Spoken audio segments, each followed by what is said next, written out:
আসসালামু আলাইকুম। জীবনের শেষ বেলায় এসে মনে হবে এক টুকরো জমির জন্য প্রতিবেশীর সঙ্গে ঝগড়া করাটা ছিল ভুল। কাউকে কষ্ট দিয়ে কঠিন কথা বলাটা ছিল ভুল। দুর্বল কাউকে ভয় দেখিয়ে নিজের ক্ষমতা দেখানোটাও ছিল ভুল। শেষ বেলায় মনে হবে ক্লাসের সবচেয়ে মেধাবী ছাত্র না হলেও জীবনে বড় কোনো ক্ষতি হয়নি।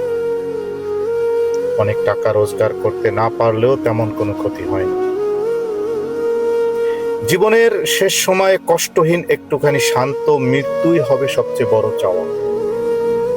শেষ বেলায় এসে মনে হবে মানুষের দোয়াটাই ছিল জীবনের সবচেয়ে মূল্যবান সম্পদ, যেটা আমি হয়তো অর্জন করতে পারিনি। মানুষের মনে কষ্ট দেওয়াটা ছিল সবচেয়ে বড় ভুল। শ্বাসকষ্টের মাঝে আটকে থাকা নিঃশ্বাসের ভারে তখন টাকার হিসাব নয়, শুধু মানুষের দোয়াটাই মনে হবে সবচেয়ে মূল্যবান। অথচ এত কিছু জেনেও আমরা যৌবনের উচ্ছ্বাসে নিজেদের নিয়ন্ত্রণ করতে পারি। শেষ বেলায় এই উপলব্ধি আপনাকে এতটাই অনুতপ্ত করে দিবে, যখন আর আপনার হাতে কোনো সময় থাকবে